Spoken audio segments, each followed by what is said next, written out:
The numbers didn't lie. But the man sitting across from me did. His ledger held 15 names, each one crossed out in red ink that looked too much like blood. And one of those names was my late husband's. Have you ever trusted someone only to discover they were carrying secrets that could destroy everything you thought you knew? That's where my story begins. In a small accounting office in a dusty Montana town, where the wind rattled the windows and trust was as rare as rain in August. My name is Margaret Wells, 42. Widow for 3 years. They said Thomas died in a mining accident. Quick, painless. I believed them because believing was easier than questioning. After he died, I survived, took over his accounting practice, worked twice as hard as any man just to prove I belonged. The townspeople whispered, but I didn't care. I cared about eating, about keeping a roof over my head. It was a Tuesday when Samuel Blackwood walked into my office. Tall, maybe 47, with steel gray eyes that carried weight, regret, or guilt. Mrs. Wells, I need someone I can trust with my books. Someone who won't ask unnecessary questions. Strange thing to say. I ask questions when numbers don't add up, Mr. Blackwood. He placed a worn leather ledger on my desk. The numbers will add up. I need clear records for my expanding ranch. He pulled out an envelope. The amount inside made my breath catch, more than a month's wages. I'll have it ready in a week, I said. He nodded, put his hat back on, and turned to leave. At the door he paused. Mrs. Wells, thank you for not judging a man by his silences. Then he was gone, and I was alone with his ledger. That evening I took the ledger home, made tea, lit the lamp, sat at Thomas's old desk. The first pages were what I expected. Cattle purchases, feed, equipment, everything orderly.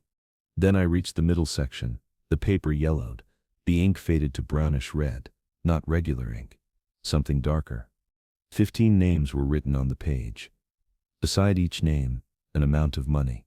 Beside each amount, a date. And through most of the names, a thick red line had been drawn. Paid, returned, atoned. The 2 names had no line through them. 2 names remained open like wounds that wouldn't close. And the second name on that list was Thomas Wells. My Thomas.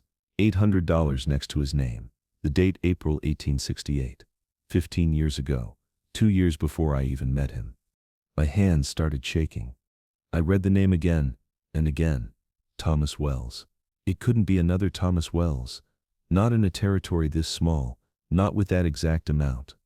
I turned the page, desperate for explanation, found Samuel's handwriting cramped and urgent. The blood money must be returned. Every cent, every soul. Redemption is a long road, and I've walked it for 15 years. Only 2 families left. Only 2 debts unpaid. God forgive me for what I took. God forgive me for how long it's taken to give it back. Blood money. The words sat in my mind like stones. Cold, heavy, unmovable. What blood money? What had Samuel Blackwood done 15 years ago? And why was my husband's name written in what looked like blood in a book of debts and redemption? I couldn't sleep that night. I lay in bed staring at the ceiling, Thomas's face floating in the darkness. Had he known Samuel? Had they been friends? Partners in something terrible? Or was Thomas a victim of whatever Samuel had done? The questions circled like vultures. Morning came too slowly and too fast. I dressed, skipped breakfast, and went to the office early. I had to know, had to understand. But when I arrived, Samuel Blackwood was already there, waiting on the steps. My heart dropped into my stomach. Mrs. Wells. He stood hat in hand again. I hope I didn't startle you.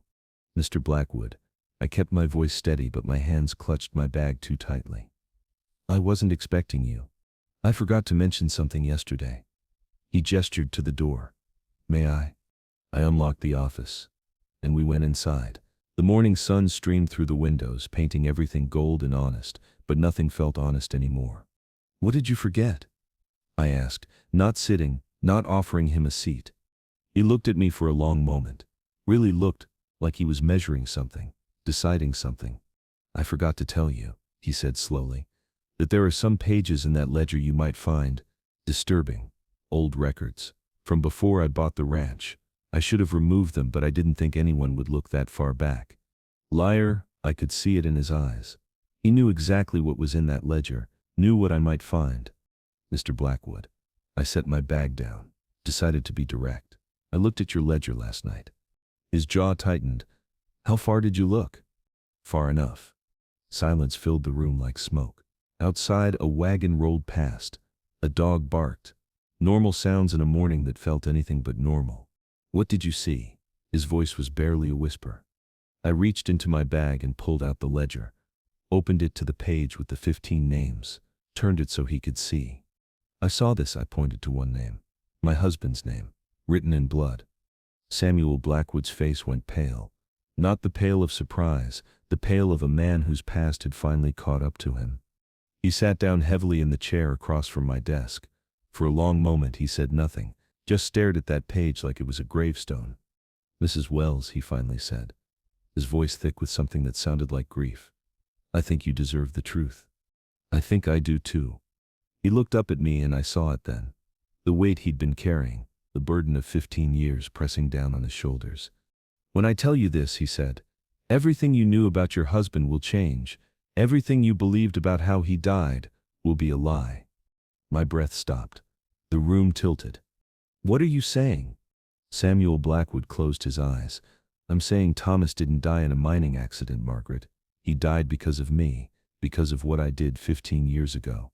And I've spent every day since trying to make it right. The world went silent. Even my heartbeat seemed to stop. And that's when I realized something that terrified me more than any truth he could tell. I never really knew my husband at all. Sit down, Margaret. I sat. Not because he asked, but because my knees were giving out. Samuel traced the brim of his hat. 1868. I was 32, angry, stupid, convinced the world owed me something. He looked up. I met 4 men that spring. Drifters. We were going to rob the Territorial Bank in Helena. Where Thomas had worked. We needed someone inside, someone who knew the vault, schedules. One of our men knew a teller. Young, ambitious, underpaid. Samuel's eyes darkened. Thomas Wells. We offered him $800. That was his price. June 13, 1868. 10 o'clock. Thomas was supposed to distract the guard. Old man named Porter, but Porter saw us, saw the guns, went for his weapon. Samuel's voice cracked. Jack shot him. Then 2 customers started screaming. Jack panicked. Fired twice more. All 3 dead. 3 innocent people murdered for $12,000. Thomas opened the vault. We grabbed the money and ran. 2 of our men got caught and hanged. Jack died in California 6 months later. The 5th man vanished. I rode for 2 days straight, but I never stopped hearing the screams. And Thomas came here, to Montana. Met me. My voice was hollow. Yes, he became an honest man. A good husband. Part of me was glad. Samuel's face went pale. But 3 years ago he didn't die in a mining accident. The world tilted. What? 2 days before he died, Thomas came to me, terrified. Said someone had found him. Someone who knew about Helena and wanted revenge. Blood for blood. Samuel's jaw tightened. I begged him to run, but he refused. Said he was tired of running, that if someone was going to kill him, at least it would be over. No. The miners saw what someone wanted them to see. Samuel pulled out a folded paper, placed it on the desk. 3 months ago I found this on my barn door. The message was written in brownish red. Maybe blood. 15 years. 15 names. Your redemption won't save you. Someone's been watching me, Samuel said quietly. Someone knows I've been trying to pay back what we stole. Knows I've been finding the families of those who died and giving them money. Anonymous donations, charity, whatever I could do without revealing who I was. That's why you wrote their names in the ledger, I said slowly. You were tracking your debts. Every family. Every victim. I've spent 15 years making amends, Margaret. I sold everything I had, moved here, started over, and poured every cent I earned into giving back what we took. 13 families I've helped. 13 names crossed off. He pointed at the ledger, but 2 families remain, and one of them is yours. The room spun. Mine? Thomas's share of that money, $800. It belongs to you, his widow, his family. Samuel's voice broke. I've been trying to figure out how to give it to you without revealing the truth, without destroying the memory of the man you loved. But now you know everything, and my husband was a thief. The words came out flat. Dead. My husband helped murder 3 people, and then he came here, married me, and built a life on blood money. Margaret, my husband was a criminal. My voice rose, cracking with emotion I couldn't contain, and I never knew, I never suspected. I loved a man who didn't exist. Samuel reached for me, but I stepped back, couldn't bear to be touched, couldn't bear to feel anything except the rage and grief tearing through my chest. He loved you, Samuel said softly. Whatever else Thomas was, whatever he'd done, he loved you. I saw it in his eyes when he talked about you. Real love. True love. Don't. I held up my hand. Don't tell me about his love. Don't tell me he was a good man underneath. Good men don't help kill innocent people for money. You're right, Samuel nodded. They don't, but people change, Margaret. People grow. People spend their whole lives trying to atone for one terrible mistake. Like you, like me. He picked up his hat. I know you hate me right now, hate Thomas, hate everything I've just told you, but I need you to understand something. Whoever killed Thomas isn't interested in justice. They're interested in revenge, and they won't stop until everyone involved in that robbery is dead. Cold fear washed over me. How many are left? Just me. Samuel's eyes met mine. I'm the last one, the last name on their list. Then run, I said. Leave town. Disappear. I've spent 15 years running. He put his hat on slowly. I'm tired, Margaret, just like Thomas was. If someone's coming for me, then let them come. At least it'll finally be over. No. The word burst out before I could stop it. No, you can't just... Can't what? Give up? Margaret? I killed 3 people. I destroyed families. I turned your husband into a criminal. I deserve whatever's coming. Nobody deserves murder. Samuel smiled sadly.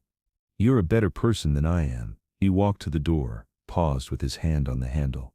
Keep the money I paid you. Use it however you want. And if something happens to me, well, at least someone will know the truth. Wait. I didn't know why I stopped him. Didn't know what I wanted to say. Who killed Thomas? You must have some idea. Samuel turned back. His face was grave, haunted. There's only one person it could be. Only one person who'd care enough to hunt us down after 15 years. Who? Porter. The guard Jack shot. He didn't die, Margaret. Not right away. Samuel's voice dropped to a whisper. He lived for 3 more days. Long enough to see our faces. Long enough to memorize every detail. And long enough to make his son promise to find us. Every single one of us. My blood turned to ice. His son? Daniel Porter. He was 16 when his father died. 20 when he tracked down the first member of our gang. 25 when he found the second. Samuel's eyes were dark with certainty. He's 31 now, and he's coming for me. The words hung in the air like smoke. Heavy, suffocating. How do you know it's him? I asked. Because I saw him. Samuel's voice was barely audible. 2 weeks ago in the general store, he didn't recognize me. I've changed a lot in 15 years, but I recognized him. He has his father's eyes, and the same look his father had right before he died. The look of a man ready to kill. We stood there in terrible silence. Outside, life continued. Horses passed. People laughed. The world kept turning while mine fell apart. What are you going to do? I finally asked. Samuel opened the door. Morning light spilled in, bright and cruel. What I should have done 15 years ago. I'm going to face him, tell him the truth, and let him decide if I deserve forgiveness or a bullet. Samuel? But he was already gone, walking out into the sunlight like a man walking to his own execution. I stood alone in my office, the ledger still open on my desk, 15 names staring up at me, 13 crossed out, 2 remaining. Thomas Wells, Samuel Blackwood. 1 dead, 1 waiting. And somewhere in this town a man named Daniel Porter was sharpening his knife of revenge. The door closed behind Samuel, and I stood frozen in my office, alone with the truth, alone with 15 names written in blood. My husband was a thief, a man who'd helped murder 3 innocent people for $800, and I'd loved him, trusted him, built my entire life around a lie. I should have gone to the sheriff, should have marched straight to his office and told him everything. Samuel Blackwood was a confessed criminal, a killer. even if he hadn't pulled the trigger himself. The law was clear about accomplices. But my feet wouldn't move. Because Samuel wasn't just a criminal. He was a man trying to atone. A man who'd spent 15 years giving back what he'd stolen. A man who was about to be murdered for sins he couldn't undo. And somewhere in this town, Daniel Porter was waiting. I needed to know if he was real, if Samuel's fear was justified or just paranoia eating away at a guilty conscience. The next morning I closed my office and went looking for answers. I checked everywhere. General store, hotel, saloon, livery stable. Nobody knew a Daniel Porter. Maybe Samuel was wrong, or maybe Daniel was using a different name. Sheriff Rollins stopped me outside the courthouse. "Mrs. Wells, been meaning to ask about Samuel Blackwood." My stomach dropped. "What about him?" "Making large donations around town. Anonymously. You notice anything unusual in his accounts?" I thought about the ledger. "Everything's documented properly, Sheriff." He studied me. "You're an honest woman. If you see something concerning, you'll come to me, won't you?" "Of course," I lied. He tipped his hat and walked away, and I realized Samuel was running out of time. If the sheriff was already suspicious, it wouldn't be long before he started digging deeper. I had to warn him. That afternoon I rode out to Samuel's ranch. The land stretched wide and empty under a gray sky. His house sat in the distance, simple and weathered. Smoke rose from the chimney. Samuel was in the barn when I arrived. He looked up as I dismounted, surprise crossing his face. "Margaret, what are you doing here?" "The sheriff came to see me. He's asking questions about you." Samuel set down the rope he'd been coiling. "What kind of questions?" "About your finances, your donations." "He's suspicious." I stepped closer. "Samuel, you need to leave. Today, before Daniel finds you or the sheriff arrests you." "I told you. I'm not running anymore." "Why?" The word burst out, sharp with frustration. "Why are you so determined to die?" "I'm not trying to die. I'm trying to live without fear, even if only for a few days." "That's just giving up." "Maybe I'm tired of running. Tired of paying for a mistake forever." His eyes met mine.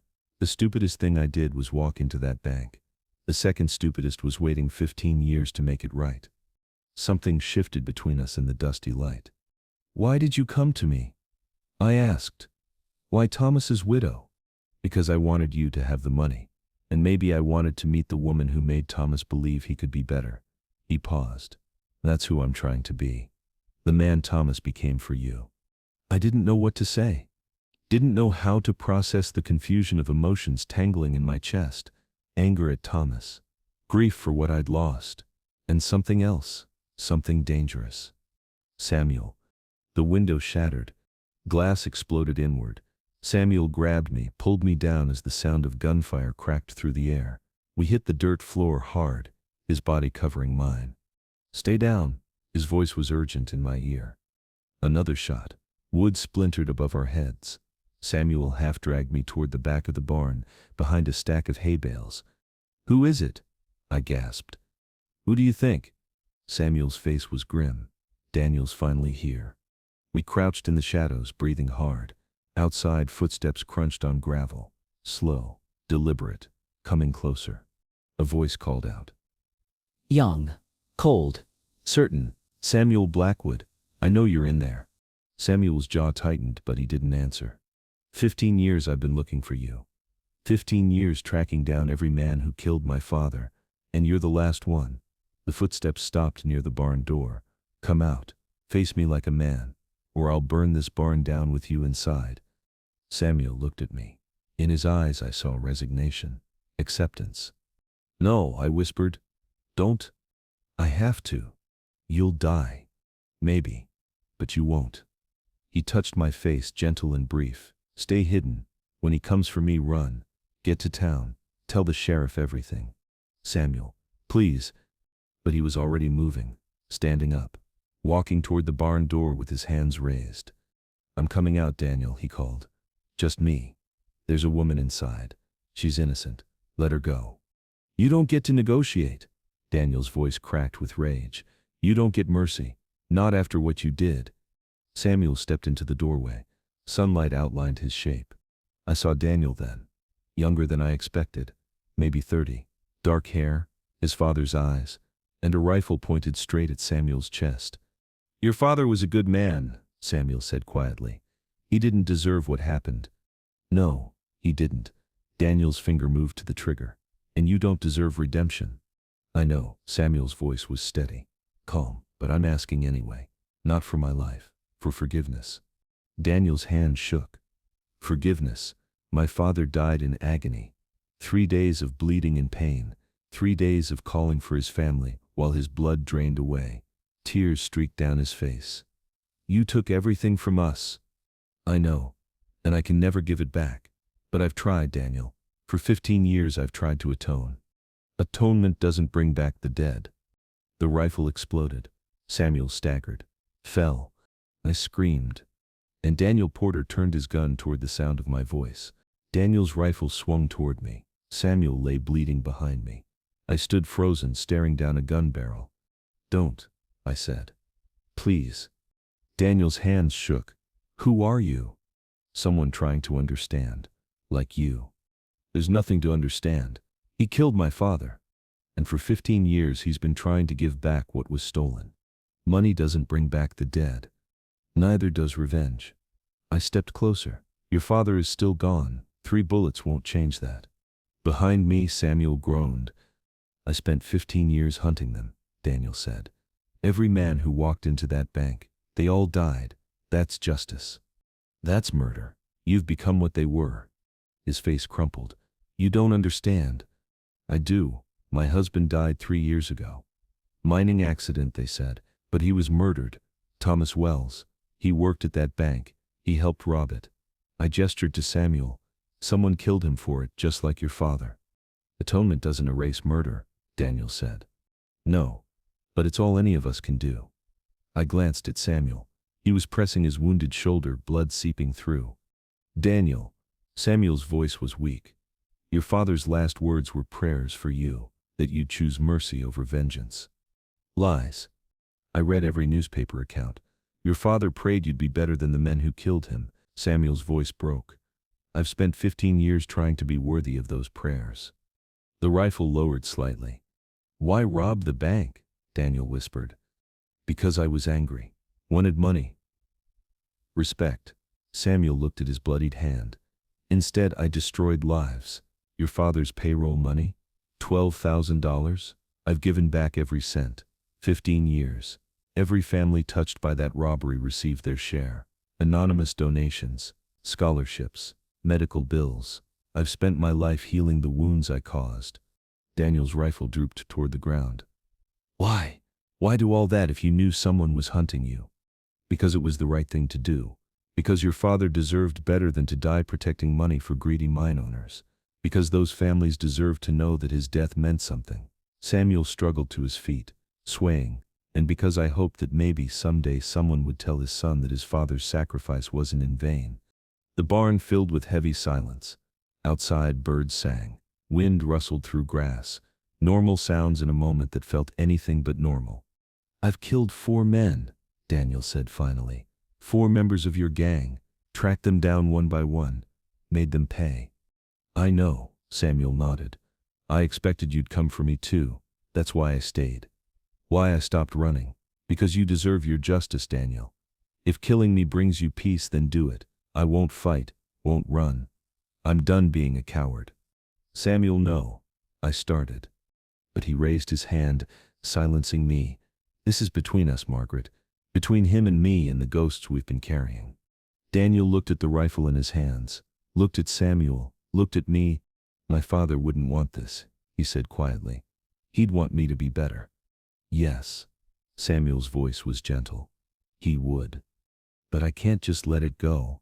Can't pretend 15 years of hunting didn't happen. Can't pretend my father's blood doesn't cry out for justice. I'm not asking you to pretend. I'm asking you to choose. Vengeance or mercy, death or life." Samuel took a step forward. "Choose the man your father prayed you'd become." Daniel's face contorted with anguish.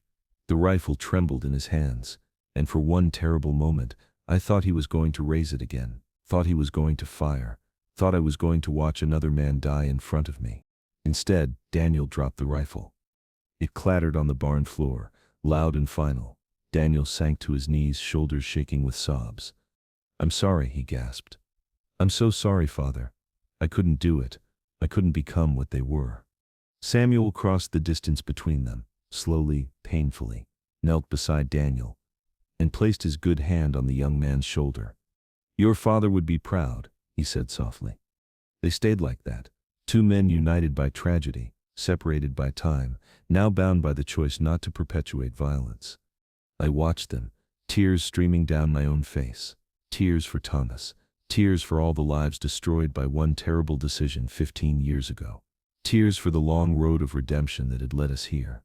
But we'd forgotten something, forgotten that in small towns, gunshots don't go unnoticed, forgotten that sheriffs investigate, forgotten that the outside world doesn't stop just because we're having a moment of grace. The sound of hoofbeats made us all freeze. "Samuel." I ran to the barn door, looked out. Sheriff Rollins and 2 deputies were riding hard toward us, guns drawn. "The sheriff's coming." Daniel's head snapped up. "I have to go." "No," Samuel grabbed his arm. "Stay, tell him the truth. All of it. He'll hang me." Daniel pulled free. "I've killed 4 men. There's no mercy for that." "Then let me take the blame. Let me tell him." "Sheriff Rollins." I made a decision in that split second, made it before I could second-guess myself. I ran out of the barn, waving my arms. "Help, someone attacked us. Samuel's been shot." Behind me, I heard Daniel scramble to his feet, heard him grab his rifle, heard Samuel try to stop him. The sheriff reached me first. "Mrs. Wells? What happened?" A stranger came out of nowhere, shot Samuel and ran that way. I pointed away from the barn, away from where Daniel would run, rode off toward the creek. One deputy spurred his horse in that direction. The other dismounted, ran toward the barn. Samuel appeared in the doorway, pale and bleeding but alive. "Margaret, what are you?" "You're hurt, Mr. Blackwood." The sheriff's eyes narrowed. "Who shot you?" "I don't know," Samuel lied. His eyes met mine. Understanding passed between us. "Stranger, like she said." The sheriff looked between us, suspicious but without proof. "We'll find him. Nobody shoots a man in my territory and gets away with it." He turned to his deputy. "Get the doctor, and search every road out of town." As they helped Samuel toward the house, I looked back at the barn. The back door stood open. Daniel was gone, vanished into the Montana wilderness like a ghost. But before he left, he'd done something I didn't see until later, when I went back to collect Samuel's things.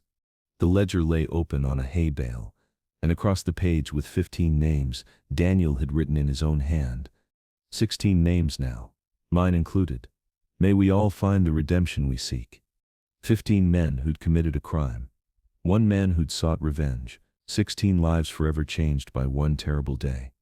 And somehow, impossibly, we were all still breathing. 3 weeks passed. Samuel recovered in his ranch house, healing better than expected. The doctor said he was lucky, but I knew it was grace, the kind that comes when people choose mercy. I visited every day, told myself it was for accounting work, but we both knew the truth. I came because I wanted to, because something had shifted between us. "You don't have to keep coming," Samuel said one afternoon. "I know, but I'm not finished." The sheriff had stopped asking questions. Daniel had vanished. The case went cold. But one question remained. "The $800, I said one evening. "What do you want to do with it?" "It's yours to decide." I'd been thinking for weeks. The orphanage. Anonymous donation, like all the others you've made. Samuel's face softened. "Thomas would have liked that." "I don't know what Thomas would have liked. But I know what's right. Those children deserve a chance, just like you do." "And you, Margaret?" His voice was soft. "What do you deserve?" The question hung between us, heavy with meaning. "I don't know yet," I said honestly. "But I think I'm starting to figure it out." "And you, Margaret?" His voice was gentle. "What do you deserve?" I didn't answer. Couldn't answer, because the truth was still forming in my heart, still finding words. 2 days later, an envelope arrived. Daniel's handwriting. "Mrs. Wells, I don't expect forgiveness. I've taken 4 lives in the name of justice. 4 men trying to atone. I stopped them from becoming better. But maybe it's not too late for me. I'm leaving Montana, starting over, trying to be the man my father prayed I'd become. Thank you for stopping me. for showing me that revenge and justice aren't the same. Tell Samuel my father's ledger is finally balanced. 16 names, 16 men who needed redemption. May we all find it. Daniel Porter. I read the letter 3 times. Each time the weight of it settled deeper. Daniel had spent 15 years becoming a killer, and in one moment of grace he'd chosen to become something else. Just like Samuel had. Just like I was learning to do. I folded it carefully and placed it in the drawer with Samuel's ledger. 2 documents, 2 stories of men trying to escape their pasts and build new futures. That evening I rode to Samuel's ranch. He was in the barn working despite his healing shoulder. Stubborn man. But stubbornness was just another word for survival. Samuel. He turned, saw something in my face, set down his tools. What is it? I handed him the letter, watched him read it. He's free, Samuel said. We both are. Are you really free? Or still carrying that weight? I'll always carry it. But it doesn't have to define me. I stepped closer. You've paid your debts, given everything back, faced death, and offered forgiveness. I touched his face. Maybe it's time to let yourself live. Margaret. My name was a question. I don't want to spend the rest of my life in the past. I looked into his eyes. I want to know if you're staying here, or if you're running again. Samuel's hand covered mine. I'm done running. If you'll let me, I'd like to stay. As what? A man worthy of a second chance. A man worthy of you. The sunset painted everything gold. I can't promise it'll be easy, I whispered. People will talk, they'll judge. Let them. Samuel's thumb traced my cheekbone. I've spent 15 years caring what people think. Caring about redemption and atonement. Maybe it's time I care about something else. About living. Actually living. His voice dropped. With you, Margaret, if you'll have me. I answered by closing the distance. By kissing him, soft at first, tentative. Like the first word of a new story we were writing together. He kissed me back. Gentle and sure, like a man who'd wandered lost for 15 years finally finding his way home. When we pulled apart, stars were appearing one by one. I'm scared, I admitted. Scared of trusting, scared of being wrong again. So am I. Samuel rested his forehead against mine. But maybe that's what faith is. Being scared and choosing hope anyway. Choosing to believe that broken people can heal, that mistakes don't have to be forever. We stood there in the gathering darkness, 2 broken people finding wholeness in each other. It wasn't a fairy tale. Our pasts would always be there, written in blood and regret and choices that couldn't be undone. But maybe redemption wasn't about erasing the past. It was about building a future despite it. About choosing love when hate would be easier. About believing that people could change. 6 months later I stood in Samuel's barn. Our barn now, with the old ledger open in my hands. The leather was worn, the pages yellowed with time and secrets. 15 names all crossed out in red ink that had faded to brown. Daniel's addition at the bottom and his careful script, 16 souls seeking redemption. The ledger had traveled far, from a bank robbery in Helena to 15 years of atonement, from blood money to charity, from vengeance to mercy. Now it was just a book, a record of the past, nothing more. I took up a pen, dipped it in ink, and on the next blank page, I wrote 2 words, new beginnings. Samuel came up behind me, wrapped his arms around my waist, rested his chin on my shoulder. What are you writing? A new chapter. I leaned back into his warmth. The past is finished, paid for, atoned for as much as it ever can be. Now we get to write what comes next. And what comes next? I closed the ledger, turned in his arms, looked up at the man I'd come to love. The man who'd shown me that people could change. That mistakes didn't have to be final. That mercy was stronger than vengeance. Life, I said simply. Just life. The messy, beautiful, ordinary kind. Together. Samuel smiled. Really smiled. The kind of smile that reaches the eyes and lights up everything inside. Together, he agreed. And he kissed me in the barn where it had almost all ended. In the place where Daniel's bullet had nearly taken everything. In the space that had become sacred with grace. Some debts can never be fully paid. Some wounds never completely heal. Some mistakes echo through generations. But redemption isn't about erasing the past. It's about building a future worth living for. It's about choosing love over hate, mercy over vengeance, hope over despair. And sometimes, just sometimes, it's about two broken people finding each other in the ruins and deciding to build something beautiful together. The ledger of broken vows was closed. But our story was just beginning. And the end. If this story of survival, courage, and unexpected love touched your heart, don't forget to like and subscribe to Wild West Untold Love for more tales of redemption on the frontier. And if a moment or a feeling in this story stayed with you, we'd love to hear it in the comments below. Because sometimes the strongest souls are forged in the darkest places, and the greatest love stories begin with the simplest act of kindness.